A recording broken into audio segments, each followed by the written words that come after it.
Olá pessoal, tudo bom? Vim trazer mais um livro para o canal. Trata-se de uma biografia de um grande personagem brasileiro, Dom Pedro II, a história não contada, de Paulo Resutti. É um livro muito interessante, vale a pena a leitura. Para mim, eu acho que é um dos livros que eu mais gostei de história, muito bem escrito. É um livro de um pouco mais de 600 páginas. Ele está muito bem dividido entre a infância de Dom Pedro, a maturidade e o exílio dele, né? Essa edição aqui, ela é uma edição revisada, revista e atualizada, onde é trazida as cartas, né? Comunicações entre o imperador e sua família na Europa, bem como outros personagens da vida dele, como a Condessa de Barral, as irmãs, né? A princesa Francisca, princesa de Joinville. E é um livro que, além de tudo isso, ele traz imagens aqui, ó. É um livro muito bem feito, muito bem escrito, que a imagem da família dele, isso aqui foi quando ele estava exilado na França, né? Fotografias, né? Lembrando que o Paulo tem um canal no YouTube sobre história, sobre os livros, ele publicou vários livros. Eu sou assinante do canal dele lá e sempre estou assistindo. Sempre está trazendo temas relacionados ao tempo do Império, né? Ele que é membro do Instituto Geográfico Histórico do Brasil, o qual foi fundado aí pelo Dom Pedro. Olá pessoal, tudo bom? Vim trazer mais um livro para o canal. Trata-se de uma biografia de um grande personagem brasileiro, Dom Pedro II, a história não contada, de Paulo Resutti. É um livro muito interessante, vale a pena a leitura. Para mim, eu acho que é um dos livros que eu mais gostei de história, muito bem escrito. É um livro de um pouco mais de 600 páginas. Ele está muito bem dividido entre a infância de Dom Pedro, a maturidade e o exílio dele, né? Essa edição aqui, ela é uma edição revisada, revista e atualizada, onde é trazida as cartas, né? Comunicações entre o imperador e sua família na Europa, bem como outros personagens da vida dele, como a Condessa de Barral, as irmãs, né? A princesa Francisca, princesa de Joinville. E é um livro que, além de tudo isso, ele traz imagens aqui, ó. É um livro muito bem feito, muito bem escrito, que a imagem da família dele, isso aqui foi quando ele estava exilado na França, né? Fotografias, né?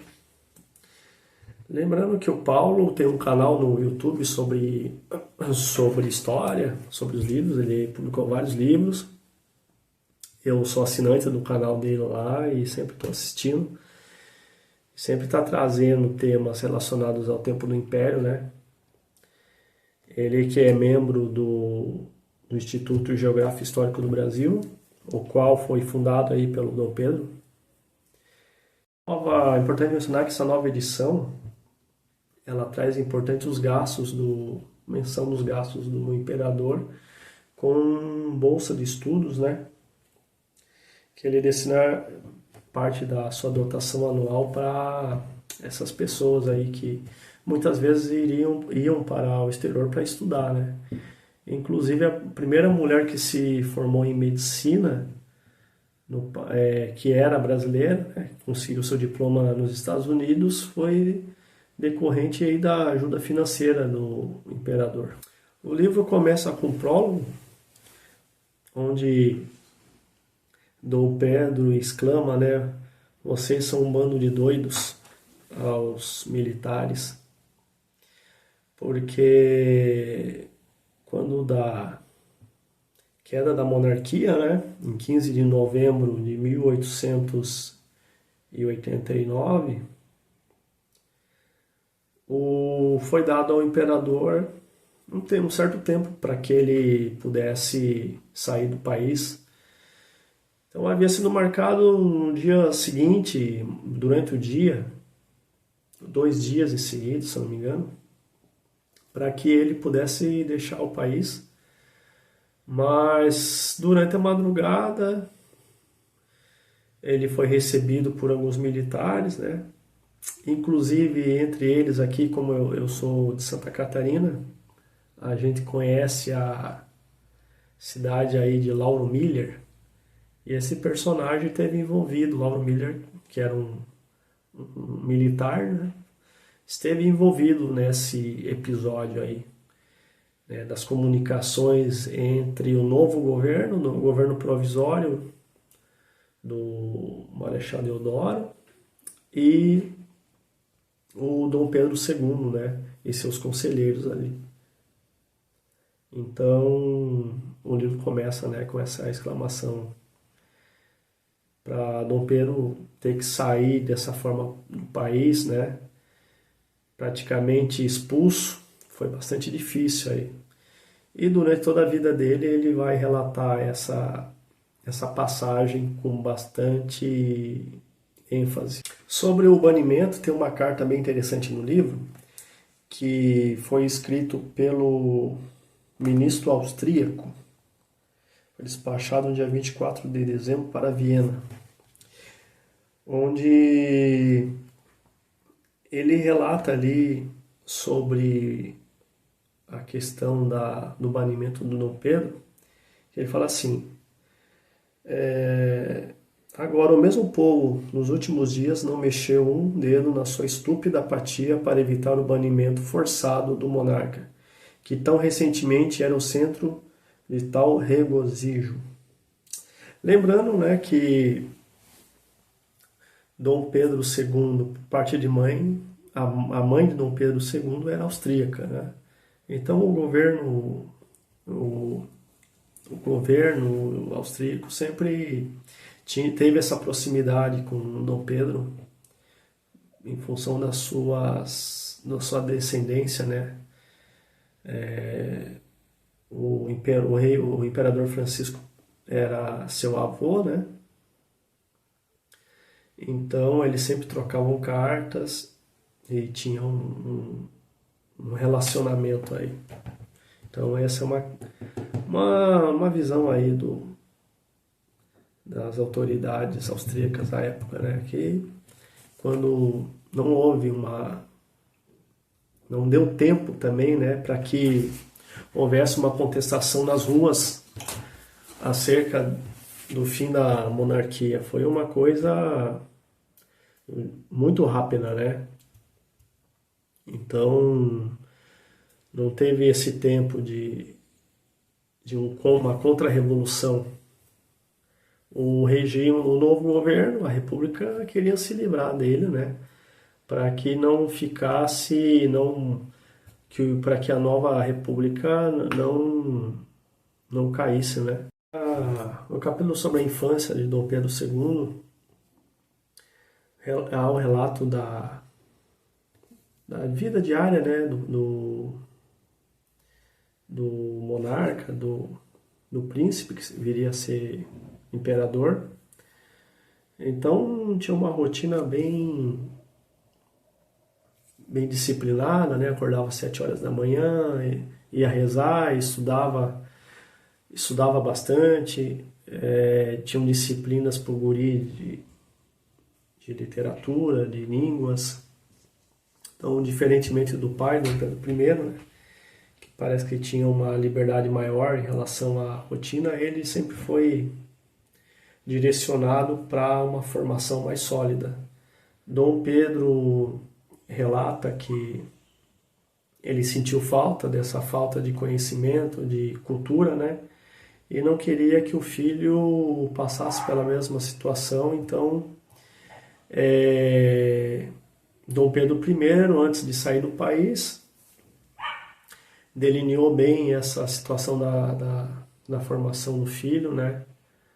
Toda a questão de formação do futuro imperador. E assim, um relato bem emocionante da partida do pai, Dom Pedro I, saiu bem rápido do país também. Houve também uma rebelião no Rio de Janeiro ali com os militares e ele abdicou do trono para ir a Portugal também, porque lá também o seu irmão havia tomado o trono, né? E ele desejava que a sua filha Maria II assumisse esse posto, né? Então ele partiu com ela, deixando Dom Pedro II, a irmã Dona Januária e a Dona Francisca. Dona Francisca que viria a ser a princesa de Joinville, né? Então você imagina uma criança com 3 anos, ali sem a presença do pai, né? Só convívio dos aios e das irmãs. Com 6 anos de idade, Dom Pedro escreveu uma carta para o avô, o imperador da Áustria, né, Francisco, e achei bem legal, assim, tá aqui no livro, né, tá aqui essas cartinhas aqui, além da correspondência com o pai também em Portugal. Ele fala assim, né, meu querido papá do coração, sinto que estivesse doente, agora já sei que está melhor, o que estimo muito. Eu passo bem e também as manas mandam saudades. A meu querido Papa e Mama. A Mama na verdade, a mãe do Dom Pedro II faleceu quando ele tinha 1 ano, né? Então, a Mama ele se refere... A mãe ele na verdade, a madrasta, né? É a segunda esposa de Dom Pedro I, a Dona Amélia, que acabou partindo com Dom Pedro I lá em 1831, né? Em 1834, o livro relata a chegada do sorvete no Rio de Janeiro, né? E a empolgação da população com esse novo alimento. A princípio, a população não se adaptou, não, diz que queimava. E aí, claro, que com o tempo o pessoal acabou gostando. E em relatos orais, não há nenhum documento que prove isso, de acordo com o livro aqui do Paulo, né? Mas a ideia é que o Dom Pedro II tinha a voz fina. E se tem uma tese que isso foi decorrente de que ele tomou sorvete e acabou pegando uma laringite e foi feito um tratamento com raspagem, né? Isso danificou eventualmente as cordas vocais da criança. Mas isso não tem nada comprovado, né? São relatos orais aí. Um fato interessante aqui também está relatado sobre a educação do monarca, é que um dos seus professores, assim dizer, o Marquês de Itanhaém, deixou um relato aqui do qual era o objetivo da educação do Dom Pedro II, que era a expressão conhece a ti mesmo, né? E ele deixa um trecho aqui na página 126, diz assim: compreender bem o que é a dignidade da espécie humana, ante a qual o monarca é sempre homem, sem diferença natural de qualquer outro indivíduo humano, posto que sua categoria civil o deve acima de todas as condições sociais. Deveríamos, professores, fazer ver ao imperador que a tirania, a violência da espada e o derramamento de sangue não eram algo interessante, né, para a monarquia. Então você vê que o imperador foi criado com essa consciência de que ele não era que já não havia mais o absolutismo, os reis absolutistas, né, que eram enviados por Deus, né, mas já tinha uma consciência da necessidade de tratamento iguais aos seus súditos, né. Então você vai observar em toda a vida do imperador que ele era bastante, estava à frente da sua época. Ele nunca se usou instrumentos como tortura ou morte de quem era contra o regime monarquista, né, contra suas ideias. Isso se revela porque está na própria educação dele, teve essa preocupação, né, uma educação, digamos assim, mais liberal. Na questão da maioridade do Dom Pedro, a Constituição da época, Constituição de 1824, determinava que o monarca ele deveria completar 18 anos para que pudesse ser declarado rei, né? E então, como a gente estudou na escola, né, tinha os regentes e havia ali um conflito, que eu não vou lembrar aqui o nome de toda essa gente que passou, mas essa regência começou lá com José Bonifácio, que também era responsável pela educação do Dom Pedro, mas também, né, influenciava ali a regência. E uma disputa de poder, né, entre dois partidos que existiam na época, os liberais e os conservadores. Então havia ali um revezamento, né, dessas pessoas na regência ali, e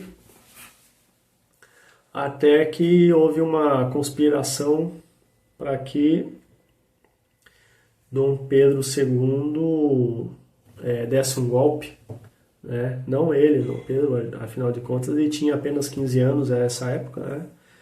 Mas atrás ali nos bastidores havia essa manobra aí para que fosse dado um golpe e que ele assumisse o império, né? E é importante aqui registrar que durante a época aí entre a saída de Dom Pedro I e a maioridade, surgiram nada menos que 16 revoltas, né? Então, a preocupação maior à época era uma desintegração territorial do país, porque havia movimentos aí separatistas também, né? Então, isso foram as questões também que levaram aí essa maioridade. Sobre a dotação orçamentária da Casa Imperial, quando então da maioridade, né, foi feito um decreto que determinava que Dom Pedro receberia 240 contos de réis anuais. E esse dinheiro era para tocar toda a estrutura do palácio, né? E além do que, Dom Pedro usava parte do era repassada para pagar pensões, dar esmolas, aposentadorias, pagar estudo de pessoas sem recursos, incluindo alunos no Colégio Dom Pedro II, e manter e financiar artistas brasileiros no exterior, como pintores e compositores. Em vários momentos do livro você vai ver a preocupação do imperador com a questão da educação do brasileiro, né? Seja a cultura, seja na engenharia, né? O país precisava de mão de obra especializada, né? A gente estava no meio do século XIX,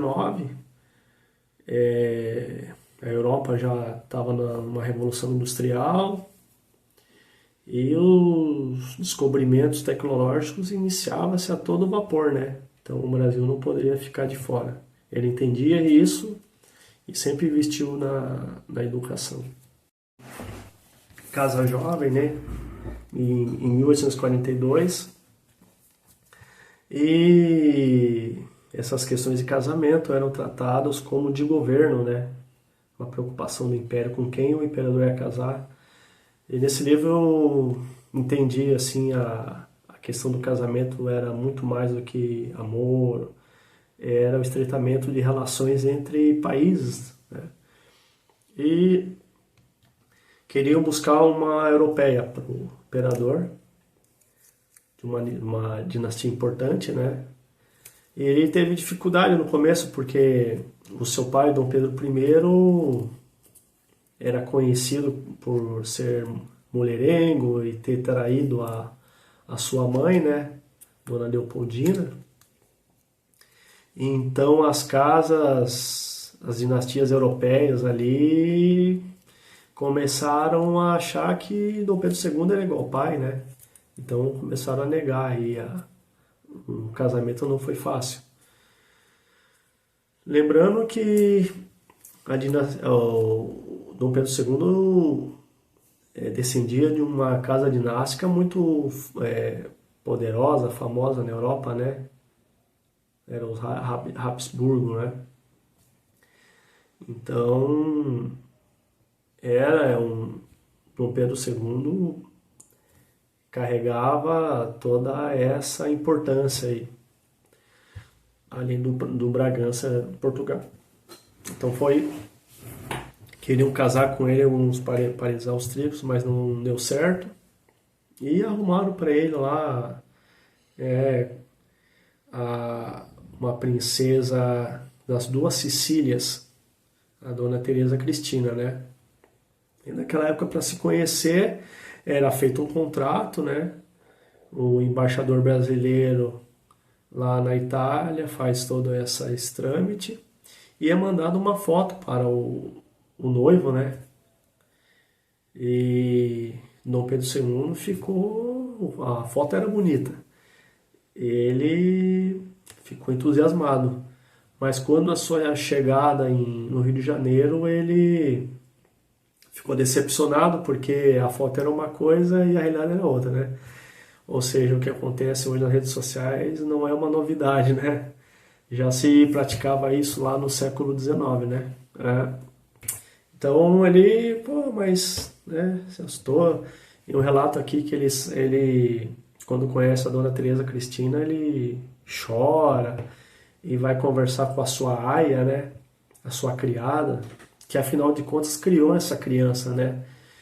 Então vai conversar com a aia, muito decepcionado, queria até quebrar o casamento, mas foi convencido a manter o casamento, né? E deu certo, eles tiveram filhos, isso acabou passando e ele acabou aceitando, né? Do livro, que é a parte 2, é O Imperador e o Brasil, que é dos anos 1840 a 64. E esse período importante, né, da consolidação do segundo reinado, e ele partiu, teve uma época que ele viajou bastante durante o interior do país, né, conhecendo aí outros estados. E naquela época era difícil, né, o transporte, não tinha trem, não tinha nada, né? Então era feito parte em navio e parte terrestre mesmo, né? Com o uso de carroça e de cavalos.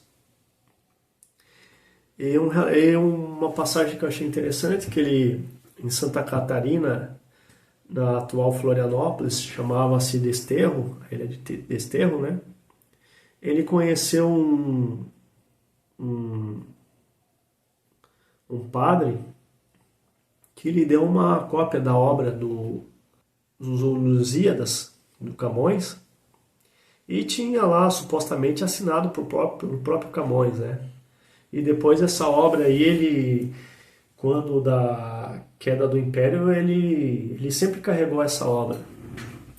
Ele adorava esse livro, Os Lusíadas. Ele vai carregar esse livro por toda a vida dele, né? E quando ele sai do Brasil, a única coisa que ele perde é esse livro. Quando lá os militares deram para eles 24 horas para sair do país, ele pediu para os seus mordomos, pega a cópia lá dos Lusíadas assinado supostamente por Camões, né? Mas na verdade a gente não sabe se essa obra a assinatura ali era do Camões, pois quando ele esteve em Portugal, já exilado, ele esteve em Portugal, passou pela capital e conversando com algumas pessoas, tentou autenticar aquela assinatura, né? Mas não foi possível.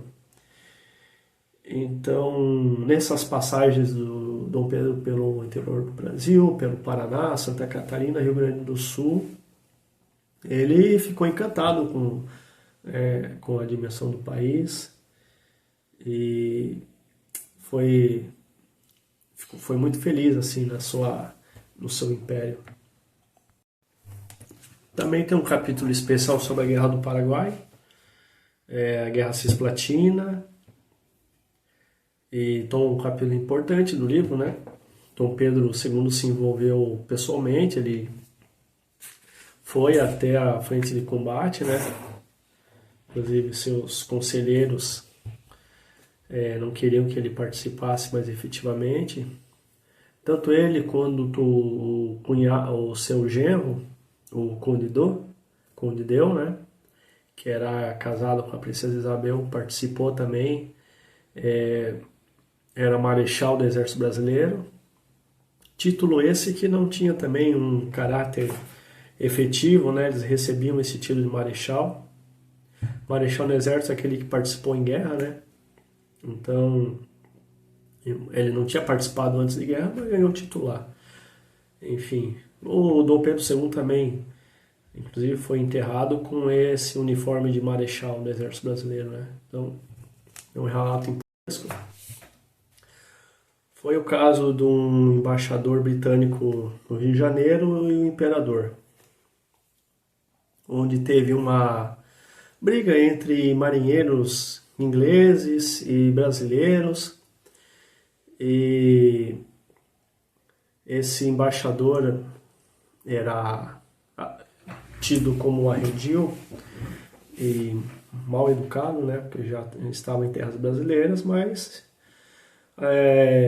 naquela época, né, a Inglaterra era vista como uma potência marítima e um país com grandes colônias, né, como se fosse os Estados Unidos hoje, e o Brasil como um país aí subsidiário, nada que é diferente, né, hoje, mas naquela época. E Dom Pedro II peitou o embaixador, né, e teve um momento crítico ali que a frota inglesa fechou o porto do Rio de Janeiro, né, e entraram em conflito. Inclusive a rainha Vitória na Inglaterra era meio parente do Dom Pedro II, né? Tu vê que o personagem Dom Pedro não era, a gente não tem essa dimensão, Mas esse livro traz essa dimensão atual da figura de Dom Pedro, né? Vários parentes na Europa, porque as dinastias, a aristocracia, ela era ligada, né? Muitos parentes ali, Inglaterra, Portugal, a Europa Central, a Itália, né? É bom reiterar sempre, né? A gente lembrar que o avô do Dom Pedro II foi o imperador do Sacro Império Germânico, né? Então ele dominava toda a Europa Central ali, né? Então você veja a importância ali da descendência do Dom Pedro. Bem, então esse também foi um caso que repercutiu bastante, mas Dom Pedro manteve, né, a defesa do país. E essa situação toda, porque o Brasil pediu que a Inglaterra pagasse pelos prejuízos ali da fechamento provisório do porto, né?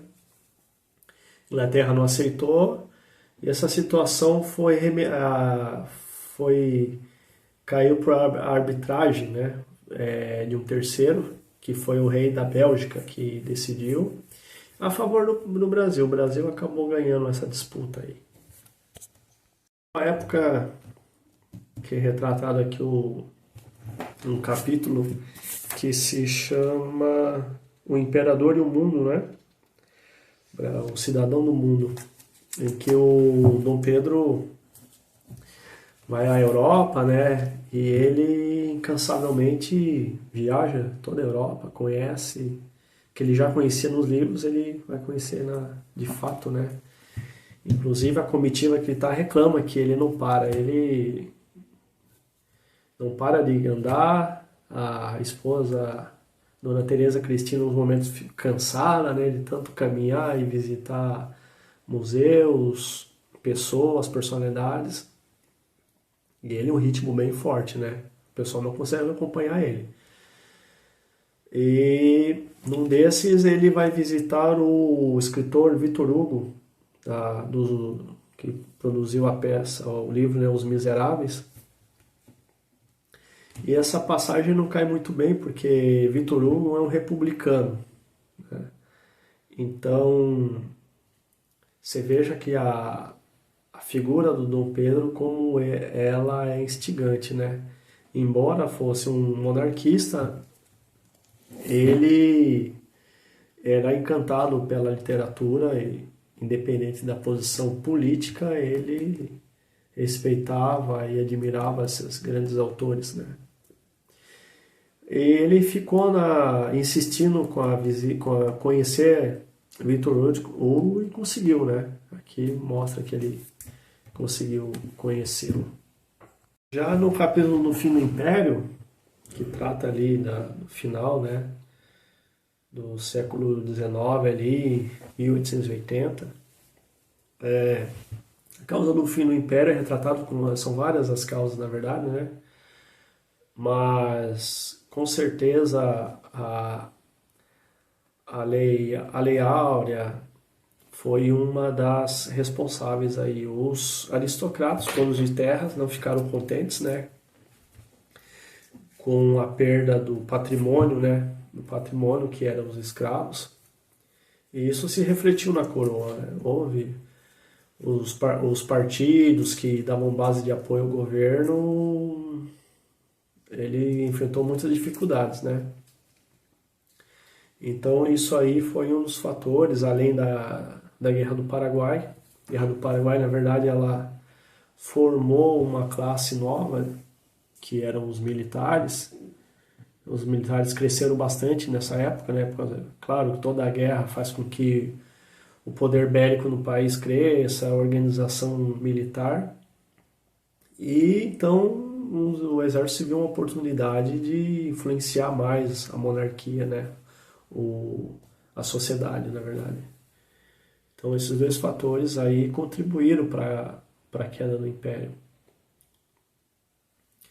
E assim, havia meses antes da queda com relatos de conspiração, mas o, o conselheiro do imperador, que estava o Visconde de Ouro Preto, não conseguiu aniquilar esse movimento republicano, né? E o golpe ele aconteceu e não houve meios de deflagrar, né? O Marechal Deodoro, que foi um dos personagens, lembrando que ele tinha sido afastado ali do Rio de Janeiro, né? Ele foi mandado para Goiás para cuidar da província mas logo em seguida ele foi colocado por um cargo menor lá, um capitão assumiu e ele não gostou disso também, né? Não só ele, os militares, né? E Marechal Deodoro criou e fundou um clube militar, né? Onde havia as reuniões militares e ali se começou uma conspiração, né? Alguns relatos ali dizem que o responsável, na verdade, pela queda do Império foi uma mulher, né? Porque Marechal Deodoro era viúvo, né? E estava interessado numa uma viúva lá do Rio Grande do Sul. Só que essa mulher, ela acabou não escolhendo Deodoro, um eventual relacionamento, e escolheu um outro personagem, que eu não me lembro o nome aqui, do Rio Grande. E esse sujeito o nome dele foi vislumbrado para participar do Conselho de Ministros. E isso teria enfurecido o Marechal. Aí o Marechal já estava enfurecido, né? Então vamos dar um golpe aí. Mas é interessante que no dia, um dia anterior à proclamação da República ali, houve um aquartelamento ali, as tropas se revoltaram, né? E Marechal Deodoro era o maior personagem do exército, né? Participou da Guerra do Paraguai, né? O, o Duque de Caxias já tinha morrido, então ele era o cara no exército. Então ele foi até esse aquartelamento, até o quartel-general, que eu acho que até hoje no Rio de Janeiro é o mesmo quartel, né? Ele foi lá e, pelos relatos ali, ele não queria proclamar a República. Ele queria a queda do Conselho, né? Do Conselho de Ministros ali, que era escolhido pelo imperador, né? Eles não estavam satisfeitos com o Visconde de Ouro Preto.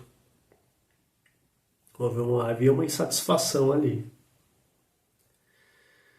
Então, ele deveria, pelos relatos aqui, ele não gritou Viva a República no dia 14, mas ele viva o imperador, viva o imperador. Ou seja, Dom Pedro II e o Marechal Deodoro eram amigos, né? Mas em 24 horas ali houve acontecimentos que levaram à República, né? E um deles foi essa questão de escolherem para o conselho, que não foi escolhido, mas só o fato de houve uma fofoca ali, né? De que ele seria escolhido, seria esse inimigo do Marechal Deodoro. Então, dito isso, aí Deodoro rapidamente mudou de opinião, provavelmente também tenha sido influenciado por outros, né? E proclamou a República. E depois ali no dia 16, tentaram ali o gabinete, né, em reunião com a princesa Isabel, com o seu marido, o Conde Deu, reverter a situação, né? Mas Deodoro só mandou um despacho lá para o Coronel Mallet e outros que não tinha o que fazer. a República tinha sido proclamada, né? Por fim, no livro tem o capítulo do exílio e morte, o exílio e morte do Pedro. Então ele sai ali do Rio de Janeiro no dia 17, né? É exilado, navio. E é seguido esse navio dele com os filhos e a esposa e outros que foram banidos, né? Foram costeando o Brasil e acompanhado por uma frota brasileira para ter certeza que ele não iria para um outro porto, né? Que a preocupação dos militares é que houvesse uma resistência, né? Não queria que ele fosse para, por exemplo, Babaía, porque havia lá grandes apoiadores ainda. Então ele foi e eles chegaram em Portugal em 7 de dezembro. Ele foi recebido pela família em Portugal, né? Ele ficou um tempo lá e depois eles foram para a França. E na França é que ele acabou falecendo, né?